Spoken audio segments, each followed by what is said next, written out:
Hello, everybody. This is May 17th, 2020, and we are back again with the Gray Area Book Club on Gene Youngblood's Expanded Cinema 50th Anniversary Edition. This week is a little bit different. Gene couldn't join us this week due to just some scheduling things this Sunday. So we're going to open up this discussion and have more of a, hopefully more of a group discussion on the material in this chapter. And for this week, we are happy to have sort of in a more public-facing role, I suppose, Niki Selken, who's our creative development director at Gray Area. And I'm going to pass it over to her. And then we have a Q&A section on Zoom open. So if anybody has questions or things they'd like to talk about with everybody, feel free to post it on there and we'll field it. And other than that, I think Niki has some things she'd like to start out with. So, hi everybody.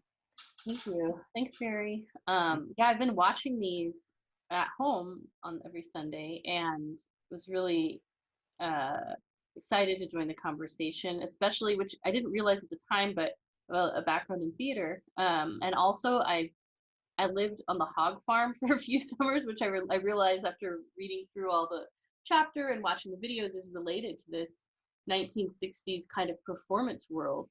And I've studied the happenings and all this, so I feel like it's actually a pretty good fit for me. But what I want to do was, so if you have questions, put them in the Q&A. We will open up so we can all talk to each other, unlike, I guess, the normal way this has been going. And since I'm a teacher at heart, I put together some discussion questions, but I also gathered a lot of videos that were from the pieces discussed in the chapter that I thought we could watch because some of them are very cool. And yeah, so that's basically it. And when we're ready to talk as a group, we'll unmute. I think Matt will unmute you, and then, but also just put your questions in the Q&A so we can keep track of the questions. But anyway, without further ado, I wanted to start out with this quote that I liked from the book as a point of thinking through the content.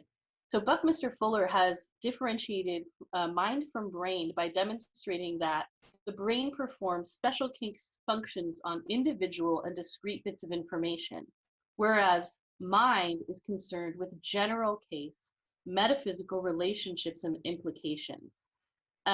So I think we're really thinking about a larger and expanded view within this chapter of art.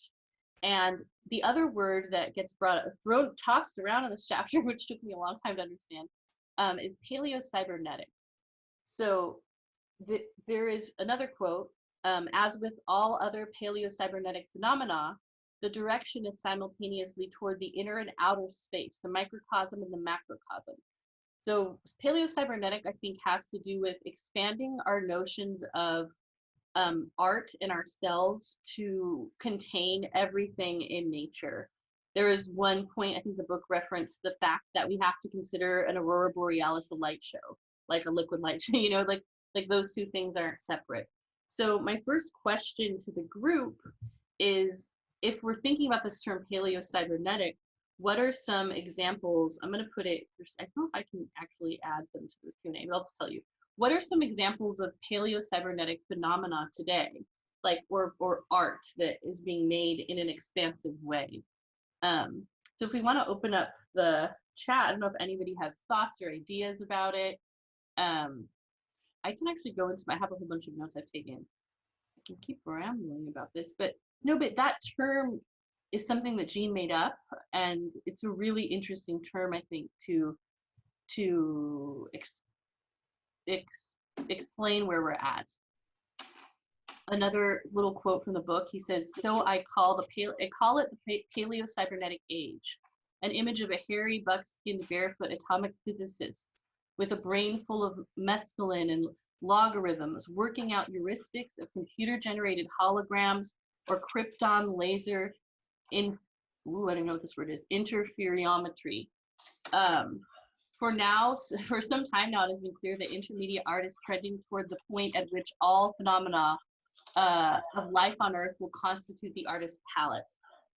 And to me, that's super interesting. So if anybody has thoughts, I think you guys can unmute yourselves at this point. I don't know if that's true, Matt. I mean, in terms of paleo-cybernetic, I think a good place to start, unpacking that term, the paleo part, I think what Gene was going for was just the notion that this was in the very early stages of the sort of like process of cybernetics bearing out in the world. So I think he was trying to get to just like we're in a primitive state as a human race of being able to deal with these sort of concepts. And, the cybernetic portion sort of means lots of things in different contexts, but in this case, I think it's mostly this idea of biological and sort of computer mechanical evolution progressing in lockstep together. So the idea that this technology sphere is sort of an extension of what was previously just biologically driven evolution. And I think that's kind of the easiest, in my understanding, way to kind of sum up what he meant there, was just this notion that we're in a very primitive stage of this, thing that we don't really have a handle on yet. Mm-hmm. And he uses the term artist as ecologist in the book, in this chapter, and talks about the role of nature. Like I said, like the aurora borealis being considered, we need to consider natural phenomena as part of the, I guess, artistic palette or realm. And I guess I don't know if that's what he means in some way by paleo cybernetic, or if that's like a separate thing. In terms of the artist as ecologist? Mm-hmm.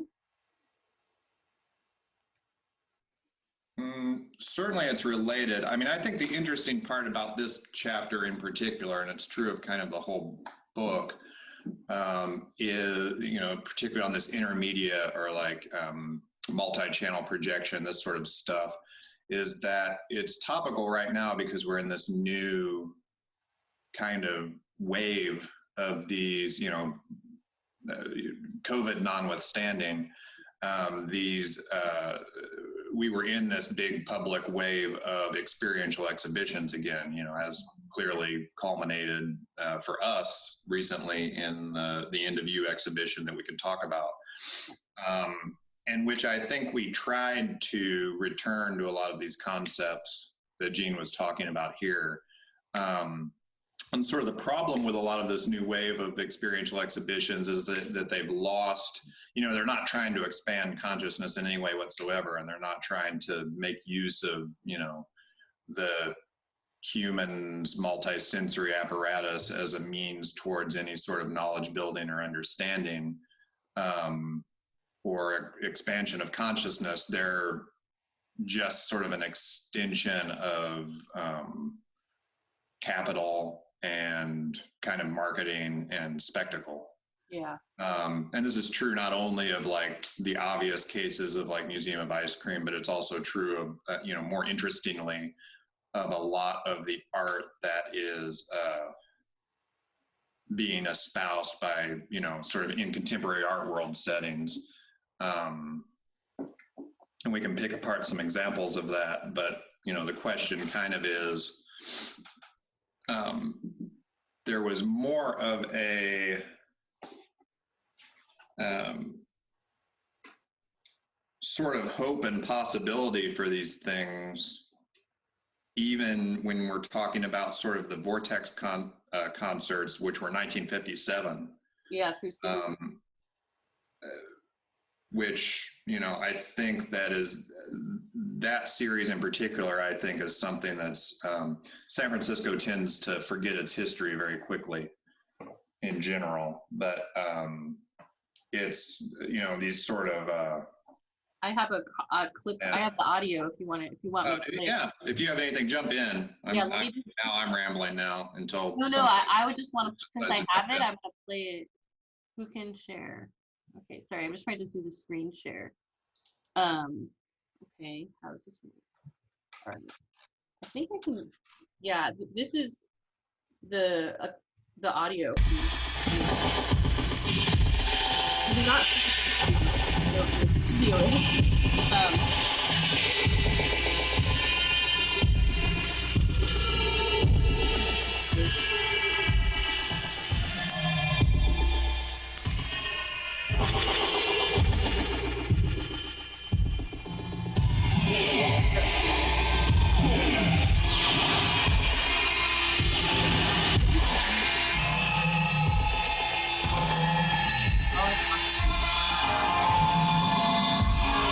Super weird. Yeah, that's some of the sound that came from there. I have a few other videos too. It seemed like I see Stephanie has posted a link of this artist Brian House. Stephanie, do you want to say anything about that? I can pull it up and share it. Hi. I don't have anything specific to say. I just think he's an interesting artist who's working with sonification and possibly enters into this realm of paleo-cybernetics. Is there any good things to pick out? You know, I was trying to find his Rat Radio piece, but it looks like he's taken it down from his website. Maybe the Animus piece is a good one to look at. This guy? Yeah. He has a really great talk from I.O., I think in 2018 that I can link.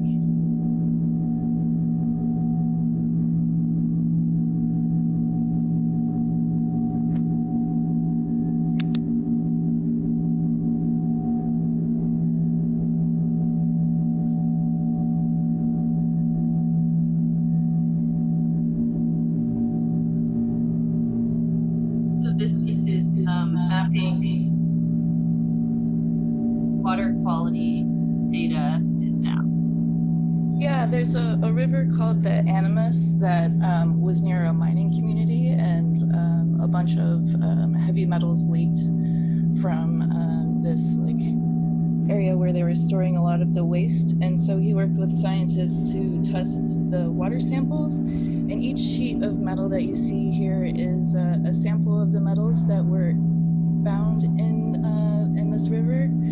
And then they have a series of transducers and amplifiers that are then playing back the data of the sound related to the quantity of those heavy metals in the actual river in real time. That's really cool. Yeah, I actually wanted to show you guys a couple videos I dug up from the book. My favorite, one of my favorites is the single wing turquoise bird. I like the name. Looks so pretty. Looks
you what to do, Mr. Vishnu.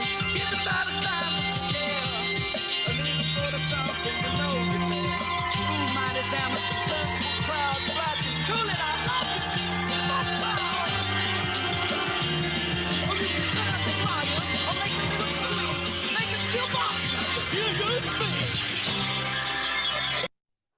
Yeah, there's that one, and then the other piece that is mentioned in the book is cerebrum.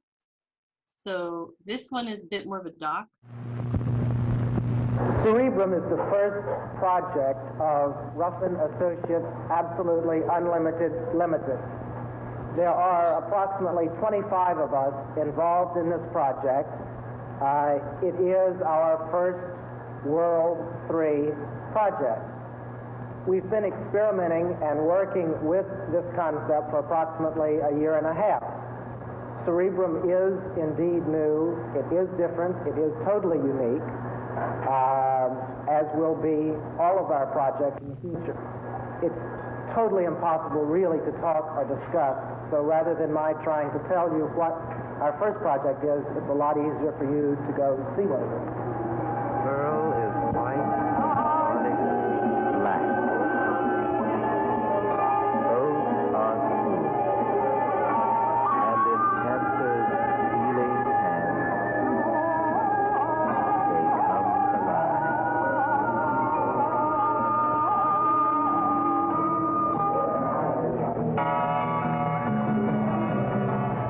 Time magazine.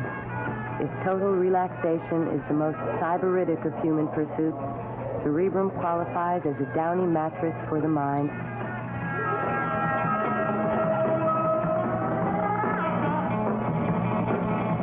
New York Daily News. Fire, or the political effects of such palaces.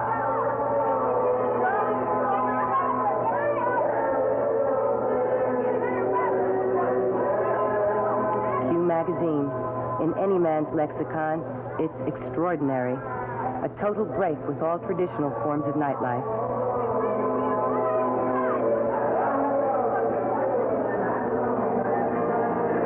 Future shock Alvin Toffler. Cerebrum is a pale forerunner of the $25 million super environmental entertainment complex its builders enthusiastically talk of creating someday. Experiments such as these point to far more sophisticated enclave building in the future. Today's young artists and environmental entrepreneurs are performing research and development for the psych core of tomorrow.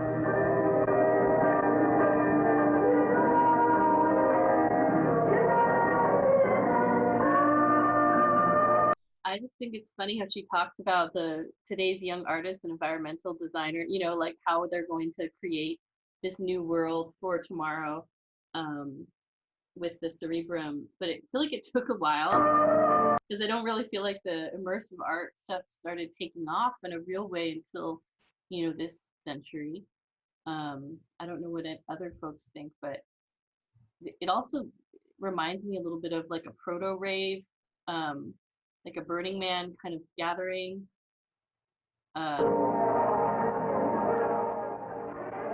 We've got a giant parachute.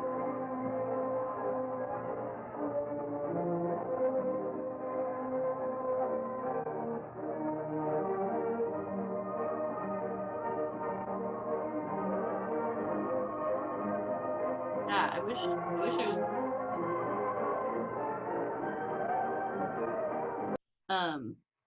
That's all my share for now. But so I guess I just wanted to get people's opinions on these proto raves and late 60s liquid light shows and these sort of mixed media, intermedia phenomenon that were discussed in the book, and what we think they have to say to what's going on today. I mean, there are a couple of things on here. You know, we got Lucia says it might be a dumb question, which I'm sure it's not, but doesn't understand what people were doing. Lucia, do you want to restate that question a little more, maybe, and introduce yourself? Mm-hmm. Hi, I'm an artist. I worked in What? Okay, I'm not getting video, but anyways, I'm an artist. I've worked with technology since 1979. Was really a participant in raves.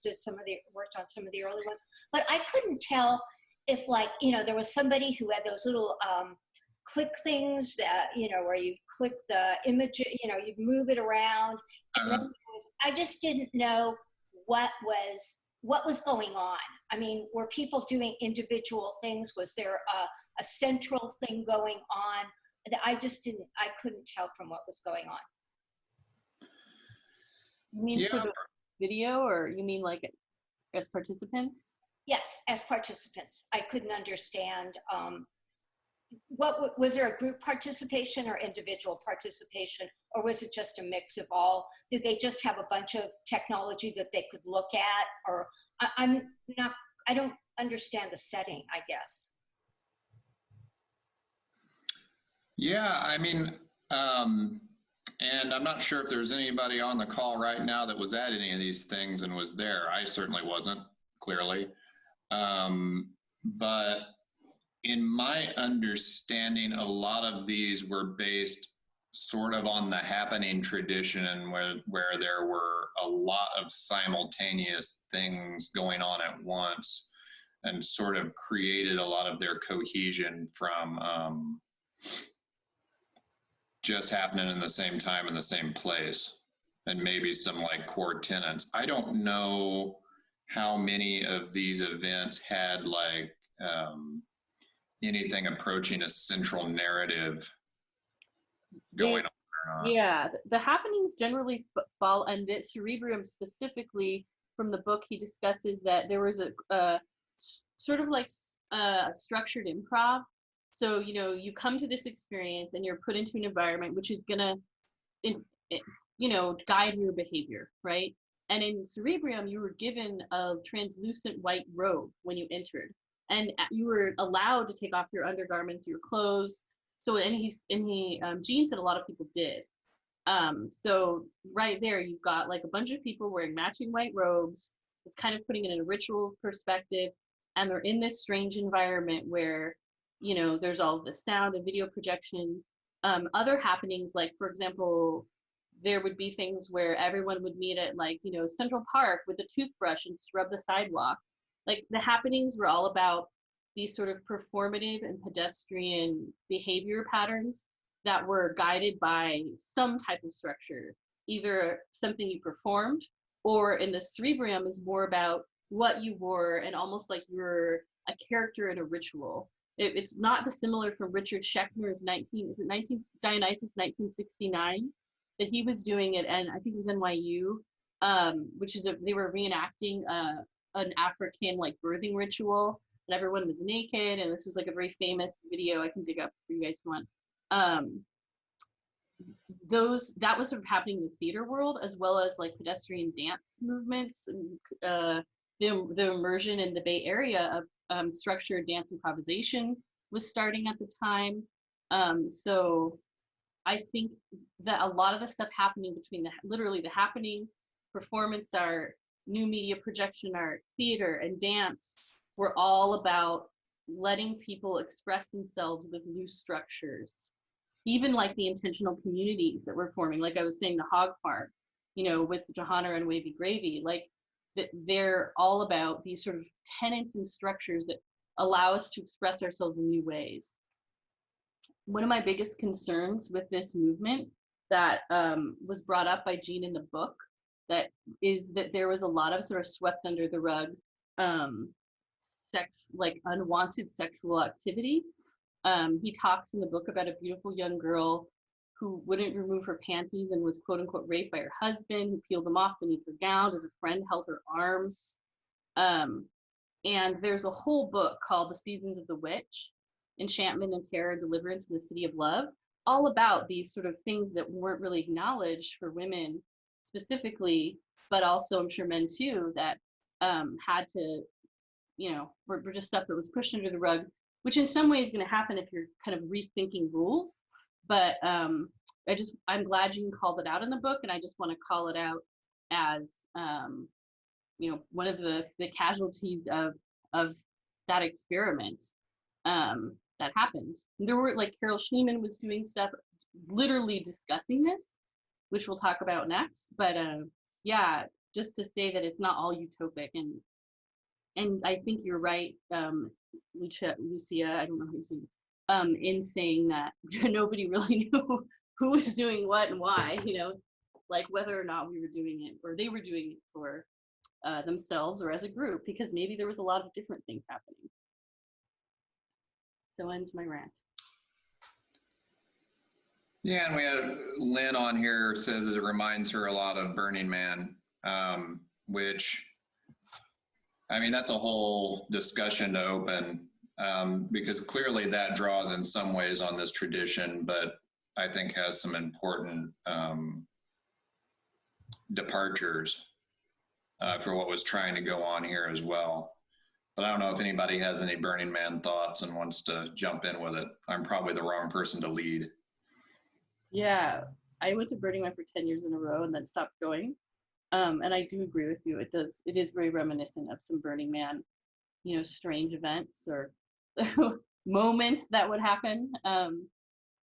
And those experiments that people might, I had, you know, experiments with friends. We'd all wear the same outfit and go do something together on the playa, and that, or even in the city, like the what were they called? The Cacophony Society that started the famed SantaCon, or the dreaded SantaCon. It was originally not meant to be, you know, they also do a lot of other like the big wheel ride and down the hill. And I don't know, there's a bunch of stuff that they used to do in the city that now has been co-opted by frat people, but at the time was really coming out of the happenings and coming out of this movement. Burners, speak up, defend your art. I'm just kidding. We're listening. Nobody says anything. There was a pretty interesting in that last video you played. I think it was on the Cerebrum. The sort of Alvin Toffler quote from Future Shock. Yeah. You know where that's at in there? I skipped around a little bit. Yeah, that was something about this being the, you know, it was like, this is the petri dish for like the entertainment and yeah, psyops complex or something, you know. Yeah. Find it. I think it's in there. Sort of an interesting place to start insofar as, you know, there's nothing that, I think this is true with sort of the virtual reality landscape too, and how it, how these open worlds may or may not end up kind of like the open web did, which is sort of co-opted and controlled by different, you know, news feeds. What necessarily makes this sort of multi-sensory open world experimentation a positive thing? You know, it turns into just tools. Gene had a great word in here, which was that I had never run into, I don't think anywhere, called, is like eusychia or something like that. Is it chapter? Sorry, I lost it now. Yeah, eusychia in the start of the Cerebrum chapter. One of the current phenomena that constitute a pattern event towards the eusychia that is implicit in the intermediate experience is a kind of sensory stimulation laboratory.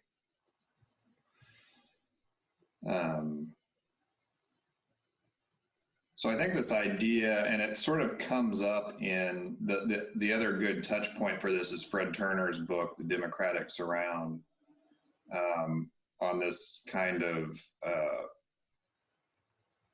how we constitute our media and environment and allow people agency to move through it as being one of these important factors. And I think that's another, you know, if we go back towards the thing that we have most experience with recently, which is this End of View exhibition, one of the important points of it is that it was kind of this open format world where folks could kind of choose their own adventure to a certain degree through it and pull the narrative threads out themselves. And there wasn't a kind of heavy-handed either crowd flow or expository signage or things like that to beat people over the head with it, you know? Yeah. And also even the way we created the piece was took a long time because it was completely democratic, and with the artists sort of creating their own structure, work, themes, and that process was actually a bit painful, but in the end I think it created a good product because we used those similar methods that they're discussing or espousing in this chapter of sort of literally, I wish Dave could have been here, Dave McConville from Spherical Studios and the Buckminster Fuller Institute, but he would talk about using the emergent behaviors of nature to pattern our own art making off of. And I think that really jives with, not to mention the whole theme was about, reworlding and ecology, but I think it really jives with the idea of the artist as ecologist. Yeah, it was pretty directly. Yeah. So even though we didn't front load those artists with anything from this book at all, I don't even think it was discussed in the I think some of his sessions. He did a number of, or did 2 sessions of brain downloading like presentations on these topics. And I think some of it did come, I'm not sure if it did, but I know that some of the ideas are definitely in line with the paleo-cybernetic phenomenon, things like that. Seems like Gustavo has something here. He has a question why, but I don't understand why what. What is the difference between performance art with and without new media? Burning Man seems utopian in nature, which I sort of disagree with, but whatever. Desire for a new future. Gustavo, are you in there? Let's unmute Gustavo at long last. Hello. Hey, how you doing, man? How are you doing? Hey, I've been thinking about you all this time. Good. Introduce yourself so everybody knows who we're talking to. All right, let's see. How do I get myself on video? Is that what you want? Oh no, I was just saying introduce yourself, but I also okay. So how to get yourself on video. All right. So my name's Gustavo Rincon, and I'm wrapping up a PhD in new media architectures. That's the title at UCSB, and I'm a graduate student researcher for the Atmosphere Research Group. So I've totally loved this reading group. So thank you very much. Yeah. And my question is just plainly, in this chapter, like in the previous, we're talking about a new sense of awareness, and it seems like this new era of technology and how it embeds and changes your sense of self and awareness with others. But now we're going into another phase, again, it seems. So, but how do we come to terms with the technology and the potential of what that technology brings to us? And also how we can, let's say, Gene would say, take the politics away and for us to be released from this world into a new type of relations. Yeah, it's interesting. And this is one of my biggest sort of like ongoing confusions with Gene's current sort of secession from the broadcast material, which he's not around to defend right now. So it's a little unfair, but for me to bring it up today, but he knows we've talked about it, which is, how do you, there's sort of this weird schism in, that I don't understand in his work, where at some point he switched from this new media kind of theory landscape to what he would say is radical politics. And I'm not sure why that was a division as much as a continuation, because for me, if there's anything that was going to support a new kind of radical politics, it would be this kind of work to begin with. So we haven't, in my conversation with Gene, we haven't got quite to the bottom yet of like why he sees those as two different there's a division there. Because I don't think I don't think it's possible to remove politics from anything. Oh, yeah, I think you're correct for sure. I mean, philosophically, it's what I understand. It's about survival. You want to protect your own family, self, and your own community. I'm not sure about the current politics. It seems like it's very distorted. But Gene has also made mention that he's not participating with current technologies of social media or VR. So it could be just a branch, like he's branching off into this other thought without seeing the relationships or how technology has evolved over the last 50 years if he does not want to participate. And I think that's where you come in, Barry, and the community at Gray Area. We're basically on the front lines of making this new society or this new community come to life. Yeah, agreed. Lucia is asking what the role of the individual is in each of these movements, which I think is super important. I don't know do we have to unmute from our end, or Lucia, can you jump back in here? Or maybe it's Lucia. First of all, how do we say your name? Lucia. Oh, there, Yeah. I've been unmuted. Okay, it was hard to get unmuted, and it is Lucia. Yeah. And I'm just, the first videos that you showed, everybody seemed like they were on their own individual thing. And maybe I'm mistaken, but that's what I got the impression. And then during raves, I kind of felt more like it was a communal experience. You were all, it was with ecstasy. It was just, everybody was with each other. And then I'm not sure what what you're talking about in these new works. So that's what I want to know. What is the view of the individual in each of these movements? What do you mean new works? Like? And the new works you're talking about and what you've been describing recently as to what's going on.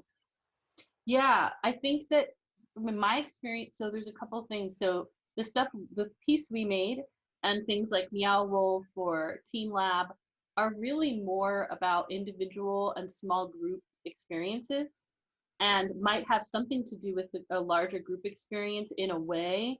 But I really feel like it's like when I work with artists, I'm always asking them, what's your audience? Is it, and how many people at a time are meant to be interacting with your work? Is your work meaning to bring together 2 people, 3 people, 10 people? What is the point? But coming from theater, where the experience is completely group oriented, and you're all being supposed to be carried along on this train together. We really made our last piece about being self-directed and small group directed. And even when I've tried to pull groups through the show, like when I would give tours, I would inevitably lose people because they get distracted. So I think there's something individualistic about, if that's the right word, about these sort of things, and it very specifically with location-based VR and AR is very much about the individual or a very small group, because you can't even put more than, I think the max number of people that can be in, that I've heard about being in VR together is maybe 6 or something, partially just because of computers and building out the space for that. But yeah, I think it's more individual and small group focused. I mean, I think this idea of the role of the individual is very important, and it's something that we, referencing our exhibition at the end of you again, which is at theendofyou.io. If you weren't there, didn't see it, I guess it's worth, since we're talking about it so much, to describe it a little bit. So, we took this group of artists through a 6-month-ish lab program to develop an exhibition. And I think, again, a good reference point is Fred Turner's book, The Democratic Surround, because that traces a history that I think is very interesting in a couple of ways. In the sort of years prior to World War II, there was a whole group of sociologists, anthropologists, and others who, it was very clear fascism was rising in Europe at that time. And there was enough like foresight on it to try and sort out how to keep the same thing from happening in the US. And, it's hard to, in the history there, like it was pretty close. Like there were US Nazis, right? There was definitely a fascistic movement here in those preceding years as well. And from a media theory sense, one of the big kind of hypotheses was that the reason for that was the control of the populace via hierarchical one-to-many broadcast media of radio and somewhat television, but it was more radio focused at the time. And so there was a lot of thought put into, how do we keep this from happening again at the US? And the sort of ideas developed to the point through a lot of touchstones like Bauhaus and, Black Mountain College and a lot of these, some of the original Bauhaus exhibitions that were designed at MoMA in New York, and the expanded cinema, Stan Van Beek and all this stuff. How do you give an individual agency to curate their own experience through a set of possibilities that's presented to them rather than just feeding them a kind of narrative? And that was very important in that it retained this role of the individual and made them a individual actant that had some agency, but still gave them a cohesive membership in a society. And so I think that kind of moves forward into what we were trying to do with the End of You exhibition, in that, and I would actually put it in juxtaposition to a lot of things like Meow Wolf to a degree, in that we were trying to have directly in the conceptual material of that exhibition, the artists identified this idea of the role of the individual and the role of the self as their primary kind of point of interrogation.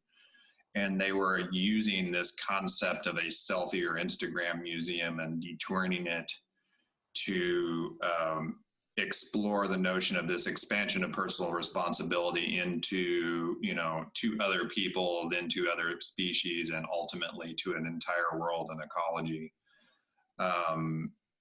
through this idea of what does an anti-selfie museum look like.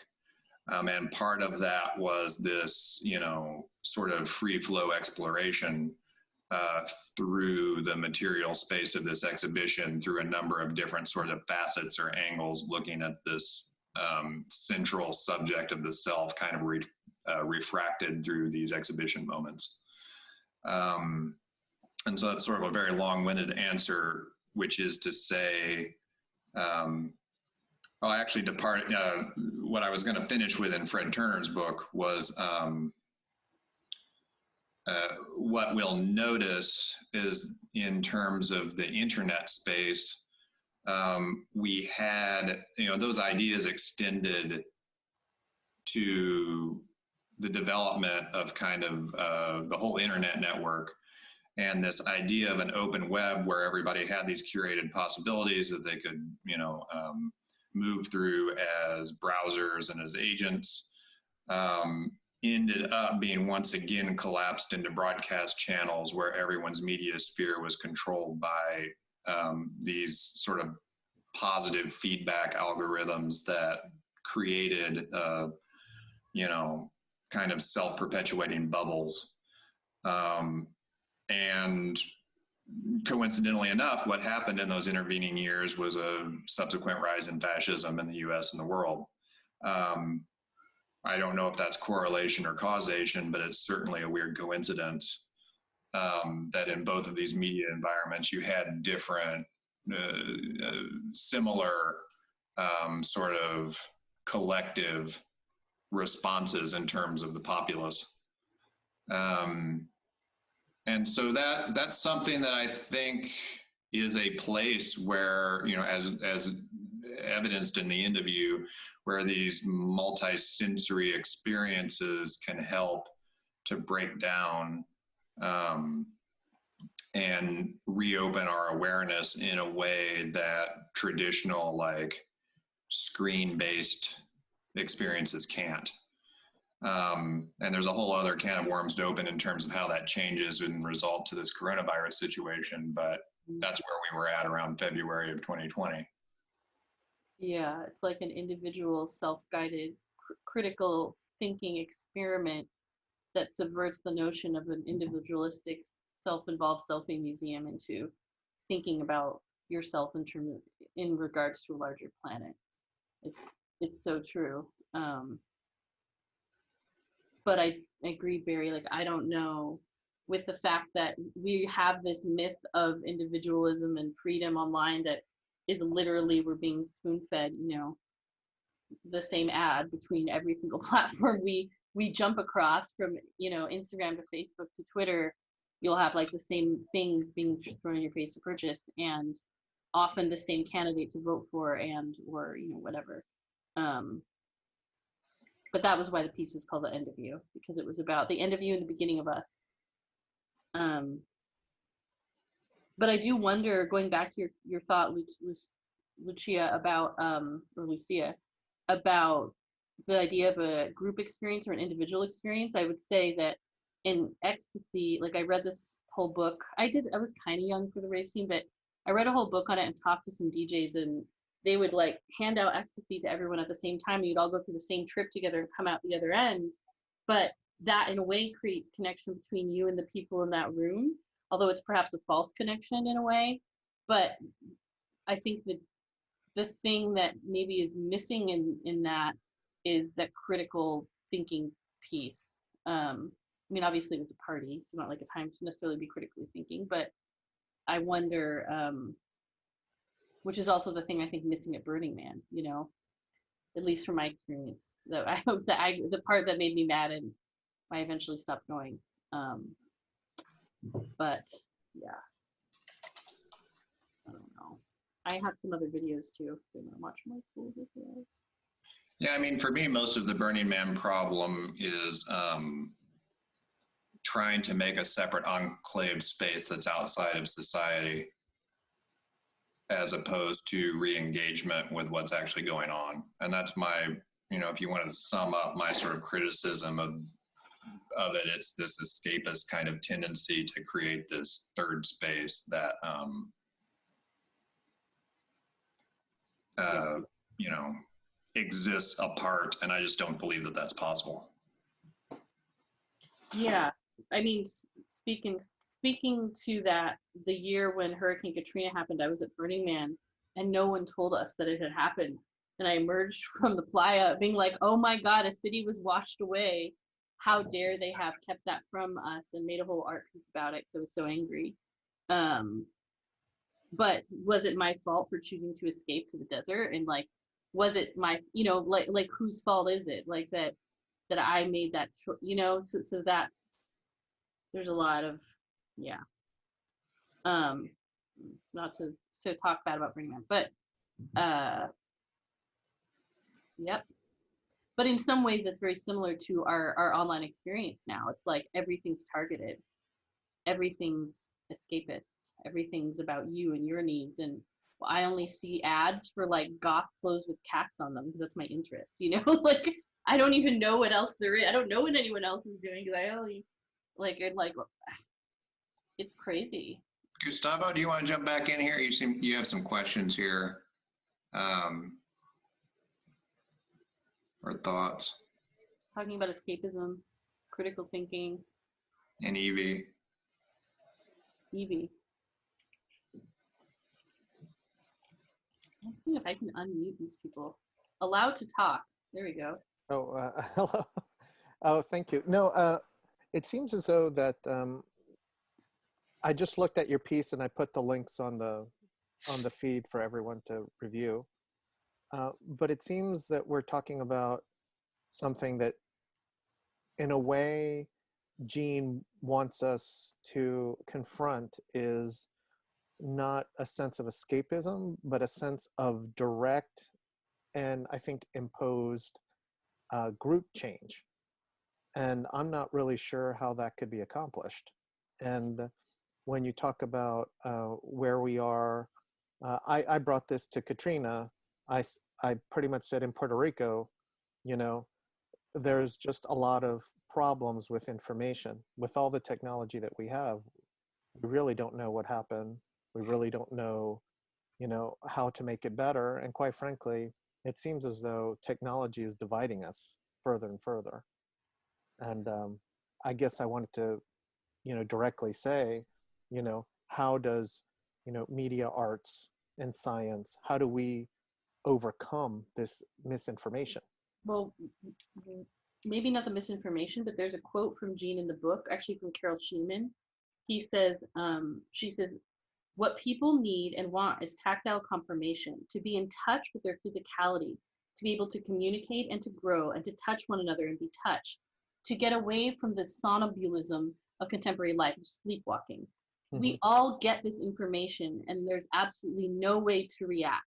You're reading some horror in your newspaper while eating a donut, and you have a natural, if you were a natural animal, you'd at least scream for 15 minutes or chop the sofa into bits, assuming that you can't go out and change the thing that the media tells you is an outrage. So we're trapped with all these fears of impotence, of real impotence. And I guess her argument is that we need art, and I would say, you know, this is like Aristotelian concept to create a catharsis and give us the space to feel and express and process the horror that we're facing, which right now is a, you know, plague. And what do we, how is art allowing us to do that, particularly as we're divided from each other, you know, or socially distant?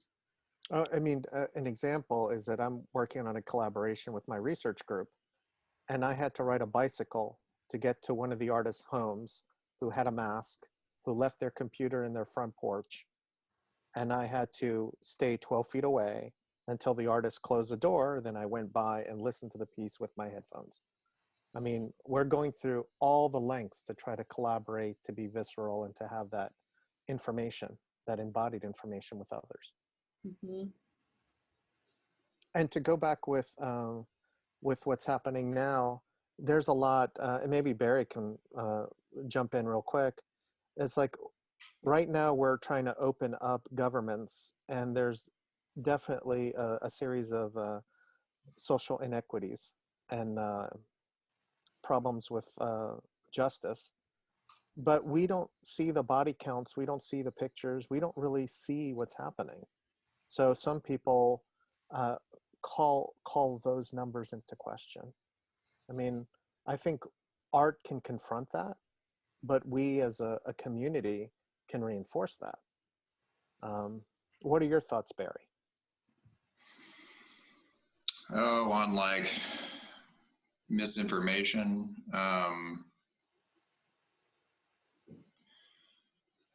Yeah, it's interesting. I don't know if I have any particular thoughts on this. I mean, in reference, I think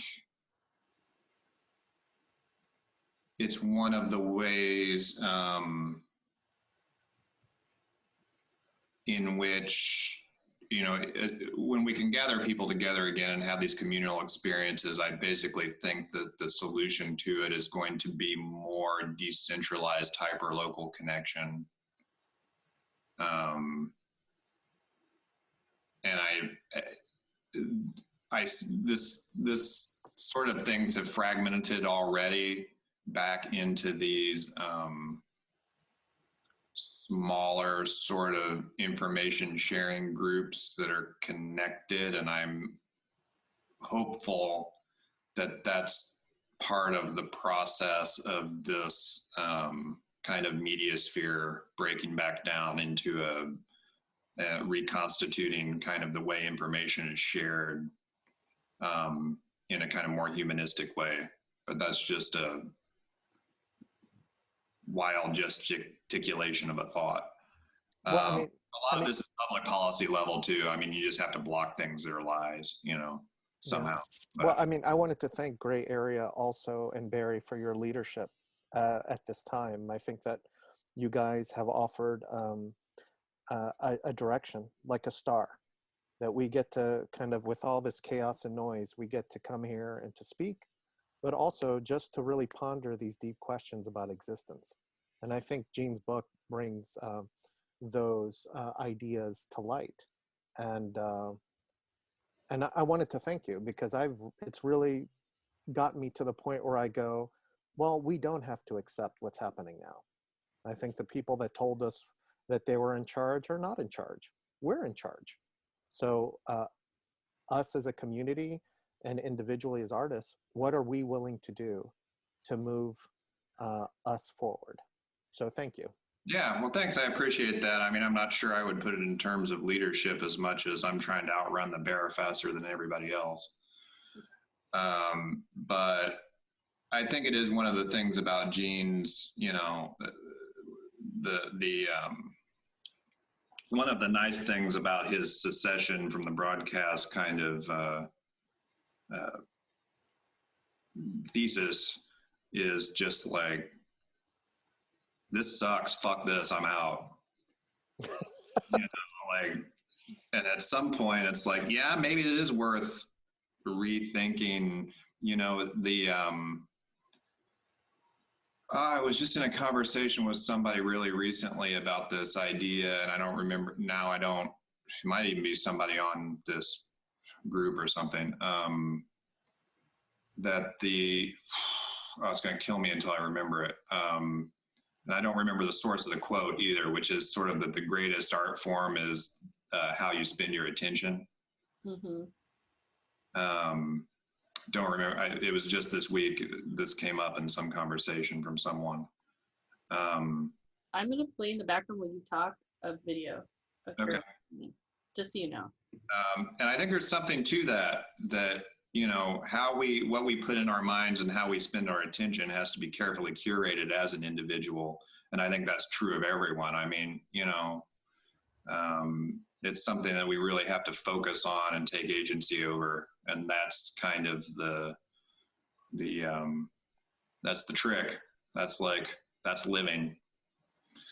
So what are we looking at now? With your dollar. This is Carol Schneeman's Snow. Oh, cool. I don't think it has sound, so I can put sound on so we can talk over it if people are talking. But I just wanted to post it because it's one that I found of the old works, one of the only ones. And it's also a woman, which is nice. And she's the one whose quote I just mentioned is talking about, you know, this impotence and this rage that you feel when confronted with difficult stories and news, and how her work is about connecting people to each other. Yeah, like Lucia is saying, you know, like this is literally very much about people, literally. But when it pans back, you can see there's a crazy big video wall too happening. I think it's like with archival and then other filmed footage. Yeah. I'm down with the camera work. Yeah. Yeah, it's like, and there's this film that was made like 10 years ago now about the Bay Area. Actually, we're little regarded, but the birthplace of this sort of like pedestrian movement performance dance type scene. I'll find the link for the video and post it. It was a doc a friend of mine worked on, and it's really good. And it talks about how basically everyone left the Bay Area in the 70s, late 60s, because there was just, the city refused to kind of give arts funding to dancers.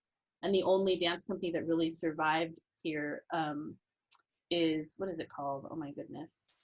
It's the one that has the one that owned their own building. It's basically what it is. That was doing this kind of work. I'm gonna find the name of it on my phone. ODC. ODC is the only one. And yeah, Anna Halpern like moved, is still here, but that's sort of my, I'm gonna find the name of this doc. She would be good to bring in. Yeah, oh yeah. I actually might have a connection to her if you want to bring her in. She's like 90 something. I don't know. She's old now. Yeah, she's still does stuff, I feel, or it was like a couple years ago. No, absolutely. No, she's active. Yeah. All right. Let's see. I lost my 12:05. window. Yeah, I mean, we might want to start thinking about wrapping up here. I don't know if there's anything else. Barry, I just Yeah. wanted to say very quickly that we had a chat a few weeks ago, and I've been working behind the scenes to kind of focus on community and to see how we can ask tough questions.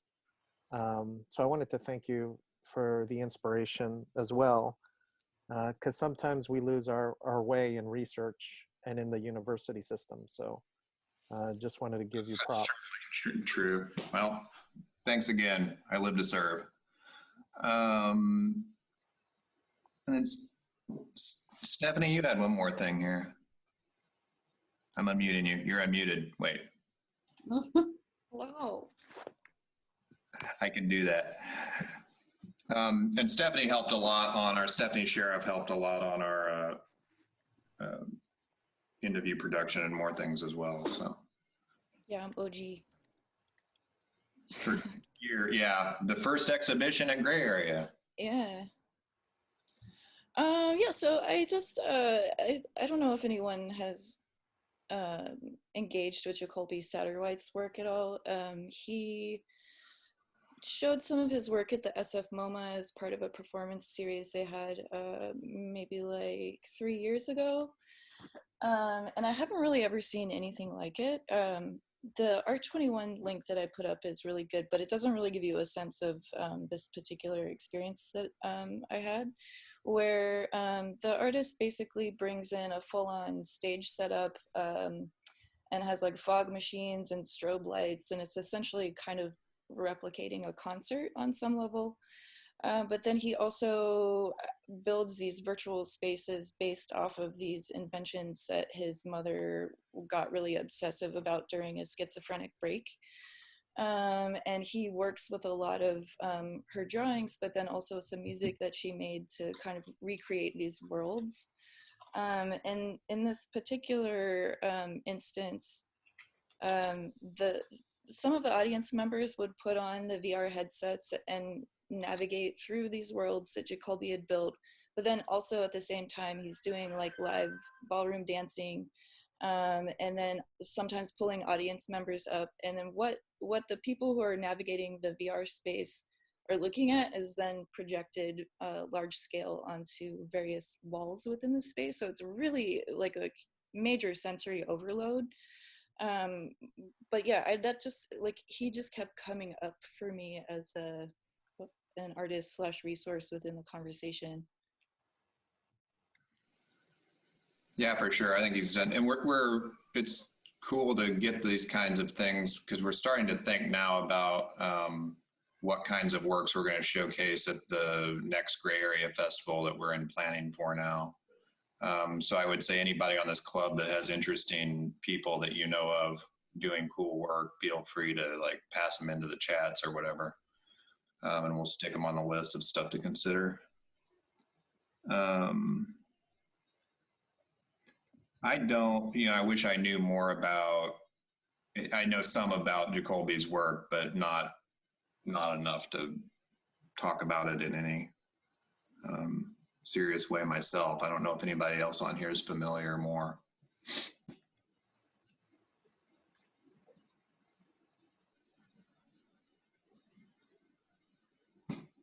I just wanted to say to you guys, I put I put the link to the stage. It's called Stage Left: The Story of Theater in San Debbie said she's Francisco. muted. Wait, she had something. Hold on. I just wanted to say, put it in our chat.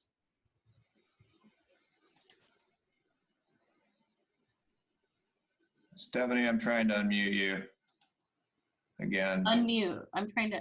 It's weird. It's like not letting me unmute audio. The format, I think, is hard. I don't know. It was working just a second ago. Yeah. Weird. Hello? Hello. Yay! Cool. I don't. Zoom was freaking out for a second there. I don't know what was going on. What was I gonna say? Oh, I mean, one thing that I'll just add about Jacoby's kind of body of work and some of his pieces, like he's a queer artist who, like, a lot of this work that he's making like really comes from a VHS cassette tape of a family gathering where he's able to kind of really study his behavior in terms of gender and dancing and how he's kind of shifted around through the community. And yeah, I mean, I guess there's a lot in there with his work, and I highly recommend the Art 21 video because it gives you a little bit of a taste into kind of the complexity of what he's doing. But yeah, I think he's really interesting. That's all I have to say. Okay. Well, I don't know, Nikki, do you have anything to wrap it up here? Or if anybody else has anything to say, they can jump in, but I'd say. Yeah. I just watched that. I'll see if I can find the full version of that theater Stage Left video, but it really gives a good background on some of the Bay Area's twist on what was happening in New York during the 60s and 70s.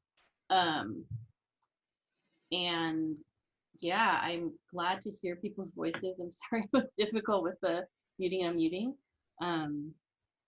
And yeah, I'll be back here. I don't know what's planned for next week. Do we know? I don't know. I'm sorry, what? What the plan is for next week. I don't know the Not entirely sure yet. working.